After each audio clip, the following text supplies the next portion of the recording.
عورتیں آتی ہیں اور بیوی سے سوال کرتی ہیں کہ بیوی آپ اس قدر کیوں آنسو بہا رہی ہیں۔ اعوذ باللہ من الشیطان الرجیم، بسم اللہ الرحمن الرحیم۔ حضرت زہرا سلام اللہ علیہا ہمارے لیے رول ماڈل ہے۔ حضرت زہرا سلام اللہ علیہا ہمارے لیے ایک بہترین اسوہ ہے، چاہے وہ ان کی عبادی زندگی ہو، چاہے وہ ان کی معاشرتی زندگی ہو، چاہے وہ ان کی ہمسرداری ہو، چاہے وہ ان کی تربیت فرزند ہو۔ ہر چیز میں انہوں نے اپنی زندگی میں ہمارے لیے ایک درس رکھا چھوڑا ہے اور ہمیں ان کی پیروی کرنی ہے، ان کے نقش قدم پر چلنا ہے۔ آج کوشش کریں گے حضرت زہرا سلام اللہ علیہا کی معاشرتی زندگی پر کچھ روشنی ڈالیں۔ جب حضرت زہرا سلام اللہ علیہا کی معاشرتی زندگی پر روشنی ڈالتے ہیں اور غور و فکر کرتے ہیں تو ہم دیکھتے ہیں دو خصلتیں، دو صفات، دو کوالٹیز حضرت زہرا سلام اللہ علیہا کی سامنے آتی ہیں، نمایاں ہوتی ہیں۔ ایک، ان کا بابصیرت ہونا۔ یہ خاتون بہت ہی بابصیرت خاتون تھی۔ سب سے پہلے امام شناس تھی، ولی شناس تھی۔ انہیں پتہ تھا کہ مجھے کیا دینا ہے اور مجھے کیا بچانا ہے۔ انہیں پتہ تھا کہ مجھے کیا قربان کرنا ہے اور کس چیز کو مجھے بچانا ہے۔ دوسرا، زمان شناس تھی، اپنے زمانے کو پہچانتی تھی۔ یہاں تک کہ ہم فدق کے موضوع میں بھی دیکھتے ہیں کہ چار دیواری میں رہنے والی اس خاتون نے ہر قدم جو اٹھایا بہت ہی بابصیرت قدم اٹھایا ہے۔ دوسری صفت جو سامنے آتی ہے وہ دشمن شناس ہونا ہے، یعنی حضرت زہرا سلام اللہ علیہا نہ صرف اپنے دشمن کو پہچانتی تھی بلکہ اس کے حربوں سے بھی واقف تھی، اس کے انداز سے بھی واقف تھی، اس کے اسلحے سے بھی واقف تھی، اور وہ کس چیز کو نشانہ بنائے گا اس چیز سے بھی حضرت زہرا سلام اللہ علیہا بہت اچھے سے واقف تھی۔ سب سے پہلا موضوع خود فدق کا ہے کہ اس پر بہت بحث ہوتی ہے۔ سب سے پہلی چیز جو اس کے بارے میں بیان کی جاتی ہے یہ ہے کہ یہ جو تحفہ دیا گیا حضرت زہرا کو، کیا بعنوان ایک والد، بعنوان ایک پدر، ایک شخصی تحفہ دیا گیا یا عہدہ رسالت نے آ کر ایک تحفہ حضرت زہرا کو دیا؟ مخالفین چاہتے ہیں کہ اس چیز کو ثابت کریں کہ عہدہ رسالت نے آ کر یہ تحفہ حضرت زہرا کو دیا۔ اس لیے ہم دیکھتے ہیں رحلت رسول کے بعد فدق کو حضرت زہرا سے چھین لیا جاتا ہے۔ یہ ایک علامتی حرکت ہے۔ یہ ایک، اگر چاہتے ہیں اس فدق کے موضوع کو اچھے سے سمجھے تو ہم ایک مثال لیتے ہیں۔ مان لیں کہ ایک شخص ہے جسے ایک مقام دیا جاتا ہے، ایک منصب دیا جاتا ہے، ایک پوسٹ دیا جاتا ہے، اور اسی کے ساتھ اسے کچھ امکانات دیے جاتے ہیں، کچھ فیسلٹیز دیے جاتے ہیں، جیسے اسے کہا جائے کہ یہ آپ کے لیے گھر ہے، یہ آپ کے لیے گاڑی ہے۔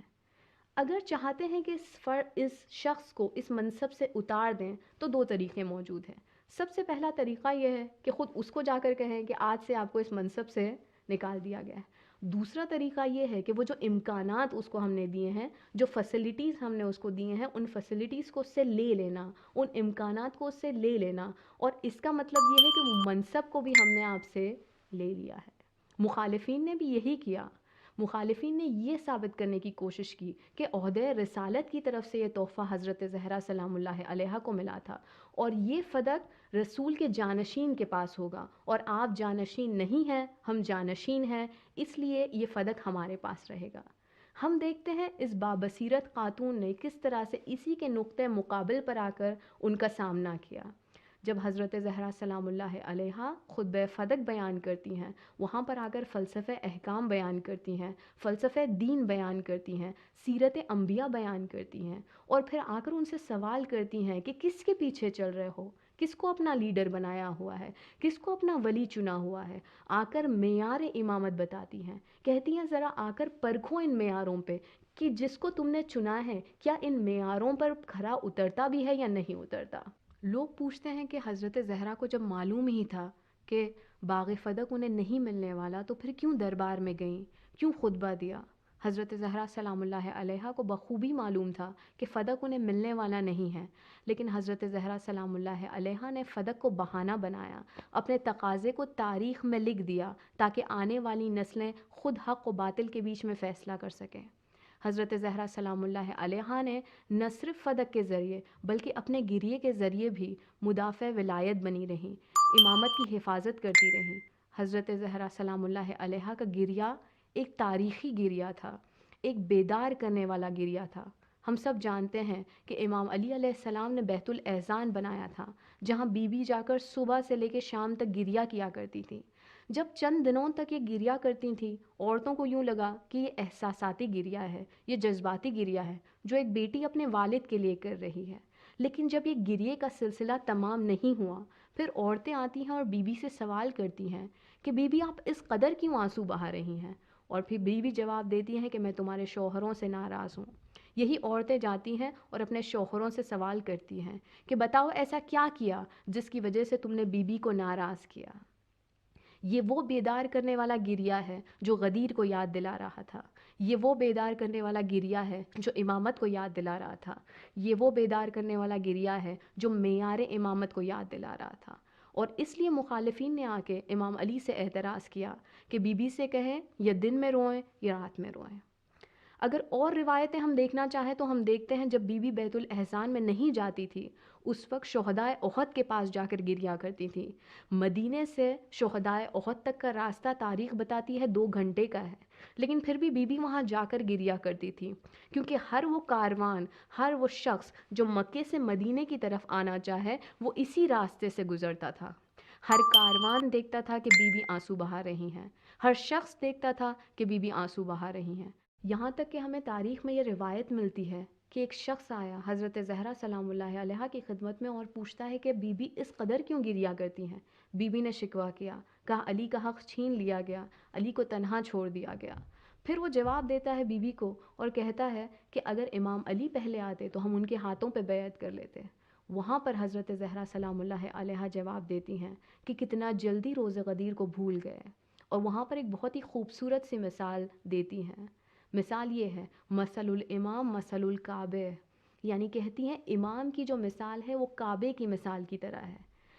لوگ جاتے ہیں اور کعبے کے اطراف طواف کرتے ہیں، کعبہ آ کے لوگوں کے اطراف میں طواف نہیں کرتا۔ اسی طرح امت کو چاہیے کہ اپنے امام کے پاس آئیں اور امام سے تقاضۂ حکومت کریں، نہ یہ کہ امام جائے اور امت کے اوپر حکومت کریں۔ بہت ہی بہترین مثال حضرت زہرا نے دی۔ ہم دیکھتے ہیں حضرت زہرا نے ہر بہانے کے ذریعے دفاع ولایت کرنے کی کوشش کی، یہاں تک کہ اپنے کفن و دفن سے بھی حضرت زہرا نے اسی کام کو کیا۔ اپنی وصیتوں میں حضرت زہرا سلام اللہ علیہا نے بہت تاکید کی تھی کہ میرا جنازہ رات کی تاریکی میں ہی اٹھایا جائے۔ ہم دیکھتے ہیں کہ جتنے بھی احتجاجی جنازے ہوتے ہیں وہ رات کی تاریکی میں اٹھتے ہیں۔ اس کے علاوہ حضرت زہرا سلام اللہ علیہا نے یہ کہا تھا کہ جب مجھے دفنا دو تو میرے قبر کے نشان کو مٹا دینا۔ جبکہ ہم جانتے ہیں کہ اس کے بعد جو بھی امامان آئے، ائمہ اطہار آئے، انہیں قبر کا نشان پتہ تھا لیکن کسی نے نشاندہی نہیں کی تھی۔ اس لیے کیونکہ اگر آج کے زمانے میں ایک شخص آئے اور دیکھنا چاہے کہ ایک طرف دیکھ رہا ہے کہ رسول خدا صلی اللہ علیہ وآلہ وسلم اس قدر حضرت زہرا سے محبت کرتے ہیں، اس قدر ان کا احترام کرتے ہیں، ان کی تعظیم کے لیے کھڑے ہوتے ہیں، انہیں ام ابیہا کہتے ہیں، ان کے دروازے پہ جا کے سلام کرتے ہیں، السلام علیک یا اہل بیت النبوہ و معدن الرسالہ، اور اس کی دوسری طرف دیکھتا ہے کہ یہی رسول کی جو اتنی عزیز دختر ہے اس کے قبر کا کوئی نام و نشان نہیں ہے، اس کے ذہن میں ایک سوال اٹھے گا کہ یہ کیا ہوا ہے۔ جب یہ تحقیق کرنے جائے گا اور ریسرچ کرنے جائے گا پھر یہ دیکھے گا کہ اہل بیت کے حق کو چھینا گیا تھا، اہل بیت کے حق کو غصب کیا گیا تھا۔